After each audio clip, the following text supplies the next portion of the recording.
Hello, English learners. Welcome back to another great podcast here at English Pod. My name is Marco. And I'm Erica.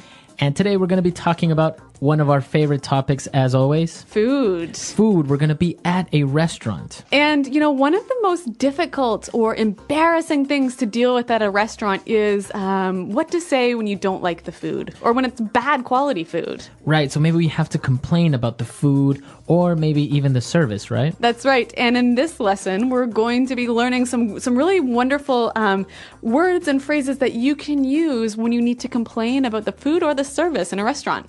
Okay, so before we listen to what happens in this restaurant with this food, let's take a look very quickly at vocabulary preview. Vocabulary preview. Okay, we're only going to do one word today, and this you'll hear in the dialogue. An establishment. Establishment. This kind of establishment. Okay, so when I say an establishment, that's a noun. What is an establishment?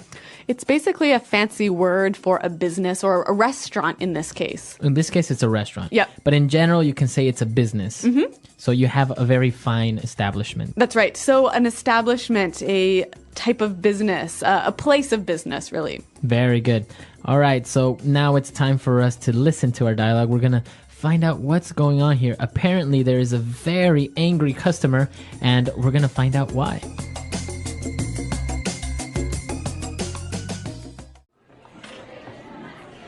Excuse me, waiter.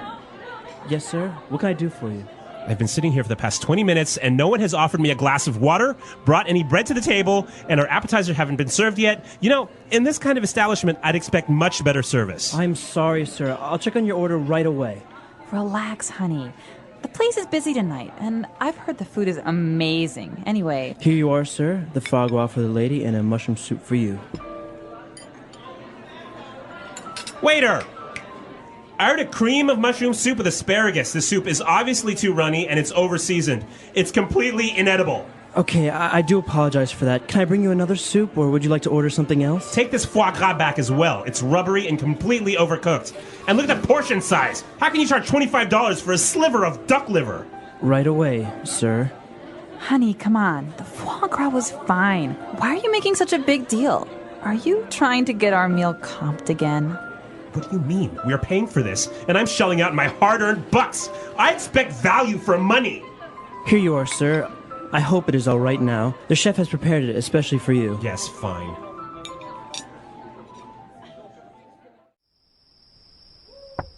Honey, are you all right?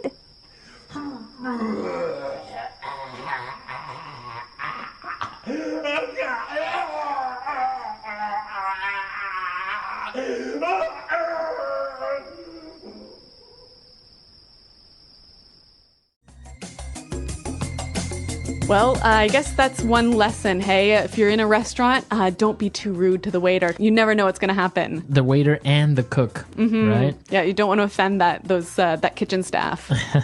All right, so we'll talk about that a little bit later on, but now I think we had some really interesting vocabulary of how to describe food that is not well prepared, and we can take a look at that now in Language Takeaway. Language takeaway. All right, so the guy in this dialogue, he ordered a mushroom soup and he complained that the mushroom soup was too runny. Okay, the soup is too runny. Runny. So he wanted a cream of mushrooms, so it should be a little bit thicker. Yep. But in this case, it was runny. So when something is runny, it's too liquid. Too liquid. And I think we can relate it to a runny nose, right? Exactly. Mm-hmm. Okay, so when liquid is coming out of your nose, a runny nose, in this case, the soup is runny. All right. And another thing that he was complaining about, the food was over-seasoned. Over-seasoned. The food is over-seasoned. Okay, so if the food is over-seasoned, it's too salty. So it's another way of saying it's too salty. Yeah, it's kind of a fancy a cooking term. Now, can I say if there's too much pepper in the food, can I say it's over-seasoned? Well, technically, no. When a cook says something is over-seasoned, he's talking salt only. Only salt, okay. So the cream of mushroom is very runny, it's over-seasoned, and he said it's completely inedible. Inedible. It's inedible. Inedible. Now, this word edible, You can eat it. You can eat it. So we add this prefix inedible. You cannot eat it. This is not possible. Yeah. And it doesn't mean that physically you can't eat it. It just means it's pretty disgusting. Okay. This food is inedible. And then he started to complain about the other dish. And he said that it's rubbery. Rubbery. The foie gras was rubbery. All right. So I think we noticed the word rubber. So obviously, if a food is rubbery, it tastes, or it's too chewy. It's like chewing on the bottom of your shoe, right? Okay, so it's too hard to chew or to swallow. Exactly. All right. Apparently, the food was rubbery because it's completely overcooked. Overcooked. All right, we have overcooked. So when something is overcooked, I mean, it's easy to understand that it's cooked too much. But it doesn't mean that it's burnt, right? No. So maybe you've ordered your steak to be rare, but it comes to you well done. So it's not burnt, but it's cooked too much. So also, I guess we can say like chicken. Sometimes if you overcook chicken, it comes out too dry. Yep. All right, so to overcook something. And finally, he was complaining about the size of the dish, and he said, this is a sliver of duck liver. Okay, a sliver. A sliver. All right. Now, this word sliver is like a slice, right? A very small, tiny little slice. Okay, so we can say, okay, I just want a sliver of bacon for breakfast. All right, why don't we hear a few more examples of how we can use sliver? Example 1. No, John's on a diet. He'll just have a sliver of cake and no ice cream. Example 2. I'm really full, but it looks so delicious. Can you just cut me a sliver? Example 3. You call this sliver of beef on my plate a meal? There's almost nothing here. And those are all the words we had for language takeaway. Now you have... So we've given you different adjectives of describing food that is not well prepared. So now let's move on to some other phrases that the customer used to complain in Fluency Builder. Fluency Builder. Okay, so before we get to the customer complaining language, I want to look at a phrase that the waiter used to apologize. He said, I do apologize. I do apologize. I do apologize. Now, why is this phrase so interesting? Well, I mean, it's pretty easy to understand the meaning, but I want to look at why he added this verb do. Well, he added the verb do to this phrase to make it seem a little bit stronger, to give a little more power to his apology. Right, so if you have an affirmative phrase like, I apologize. Yep. It's good. Yeah. But if you want to give it a little bit more emphasis, you can say, I do apologize. Why don't we give an example? So I might say this. Marco, I didn't know we had a party tonight. And I might say, what? I did tell you about it last week. Right, so you're just giving a little bit more power to the statement that you told me. So this do, did, does becomes an auxiliary to make it more powerful, to give it more emphasis. Yeah, exactly. So a neat little phrase, something you can use if you want to make your apologies sound maybe a little bit stronger. All right. Now, moving on to the next phrase. He was complaining about the food and it was terrible, and he said, I'm shelling out my hard-earned bucks. Okay, let's break this one down into two sections. We'll start with shelling out. All right, so to shell out. So when you shell out, you pay for something. All right, but this gives you the sensation that you don't really want to pay. You're a bit unhappy about it. Right, so you want to shell out your money.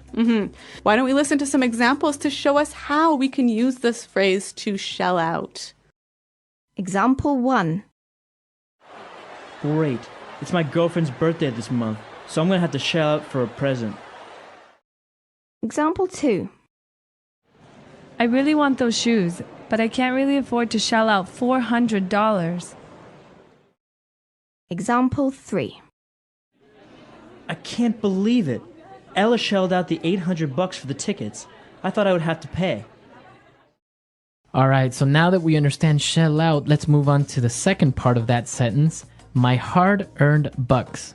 hard-earned bucks. My hard-earned bucks. Okay, so bucks are dollars, right? Dollars. Only dollars, right? Yeah, not pounds, not euros.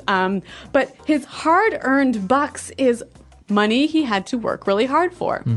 So I can also say my hard-earned money, right? Or my hard-earned cash. Exactly. Very good. So you worked hard to get it. All right, so three great phrases that can be used when you're complaining in a restaurant. And why don't we hear them one last time in context by listening to the dialogue?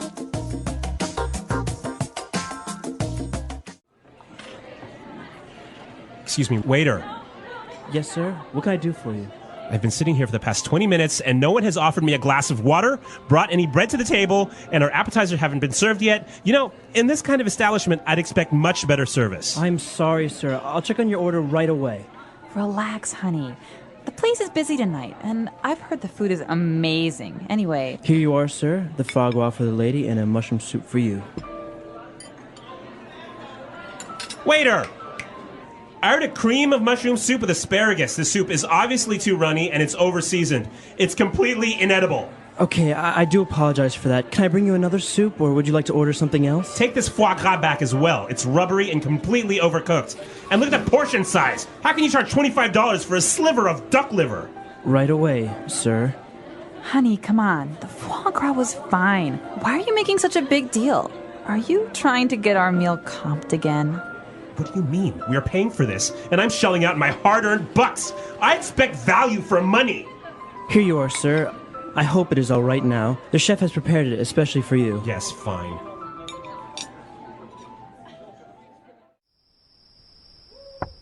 Honey, are you all right?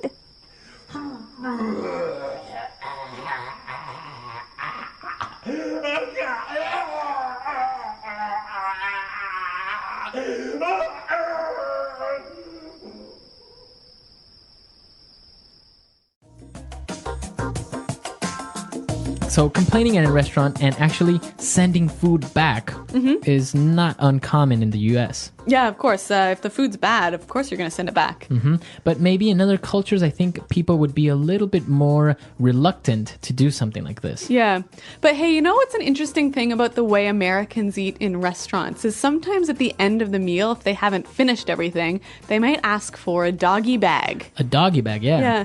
So what is that, a doggy bag? Well, usually if you order a big meal or, half your steak is left over on your plate, you would ask for a doggy bag and they would bring you a little box or a bag and you would take it to supposedly give it to your dog. Right. So it's sort of like you tell the waiter, the steak was so good, I couldn't finish it. Can I take some home to my dog? Right. So you would just ask, waiter, can I have a doggy bag? Right.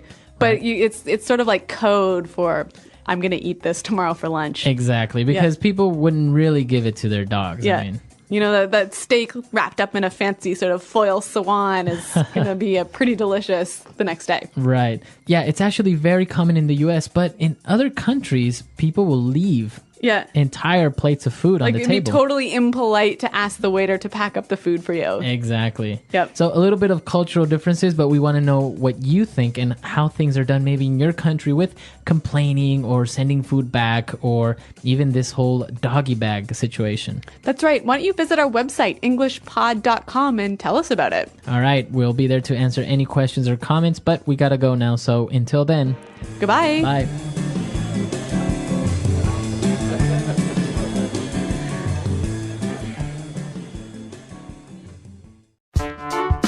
The English Pod Audio Review. Listen to the meaning, then say the vocabulary word. A bad second taste. A bad aftertaste. A strong, unpleasant taste that is opposite of sweet. Bitter. A strong, unpleasant smell. Rank. A rotten taste or smell. Rancid. Not appealing, not attractive or tasty. Unappealing. Little dish people have before meal. Appetizer. Place of business like a restaurant or hotel. Establishment. Work done by someone to serve customers. Service. The list containing your choices of dishes. Order. A food made from the livers of geese. Foie gras. More liquid than expected. Runny. Too salty. Over-seasoned. Cannot be eaten. Inedible. Difficult to chew. Rubbery. Be cooked over time. Overcooked. The amount of food that is served to a person. Portion size. A small, thin piece. Sliver. Get very upset about something small. Make a big deal. Be given to customers for free. Comp. To spend money. Shell out. Money you work hard for. Hard earned. Let's try that faster. Work done by someone to serve customers. Service. Place of business like a restaurant or hotel. Establishment. More liquid than expected. Runny. The amount of food that is served to a person. Portion size. A strong, unpleasant smell. Rank. Difficult to chew. Rubbery. Too salty. Over-seasoned. Not appealing, not attractive or tasty. Unappealing. Be given to customers for free. Comp. Get very upset about something small. Make a big deal. A strong, unpleasant taste that is opposite of sweet. Bitter. A bad second taste. A bad aftertaste. A food made from the livers of geese. Foie gras. The list containing your choices of dishes. Order. Be cooked over time. Overcooked. Cannot be eaten. Inedible. To spend money. Shell out. Money you work hard for. Hard earned. A rotten taste or smell. Rancid. A small, thin piece. Sliver. Little dish people have before meal. Appetizer. Now say the word and hear it in a sentence. Inedible.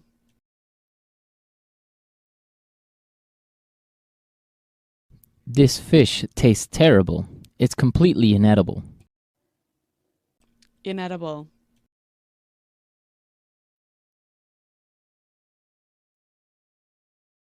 If you leave meat out of the refrigerator for too long, it will be inedible. Inedible.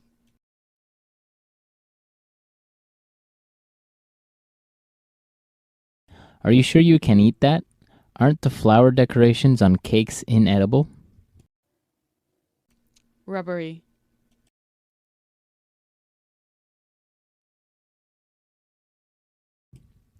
This steak is so rubbery I can barely chew it. Rubbery.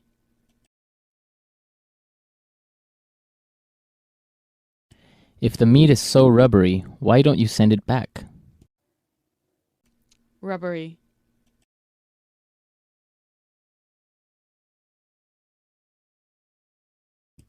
The foie gras is so rubbery, I bet it would bounce on the floor if I dropped it. Sliver.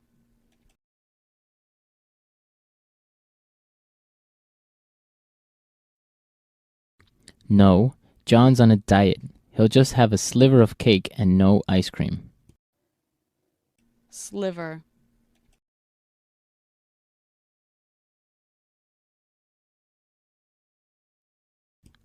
I'm really full, but it looks so delicious. Can you just cut me a sliver? Sliver.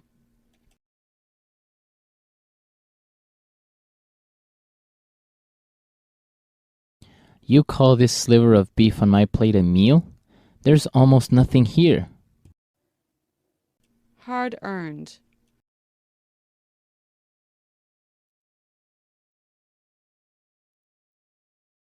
Doesn't it feel good when you use your hard-earned bucks to buy something you've always wanted? Hard earned.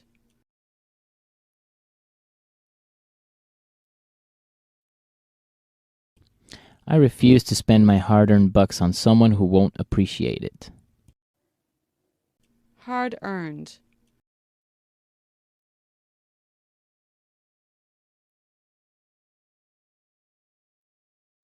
Richard is such a great guy.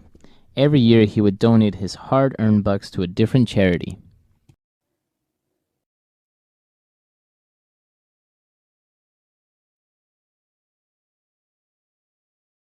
I can't believe I got a parking ticket yesterday. Now I'm going to have to shell out 75 bucks.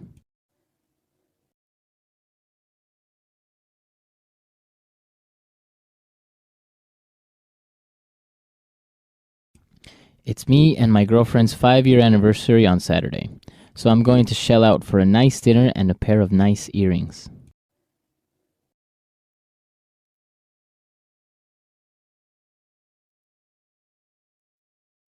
Tommy loved to party. Last night he shelled out $300 buying people drinks.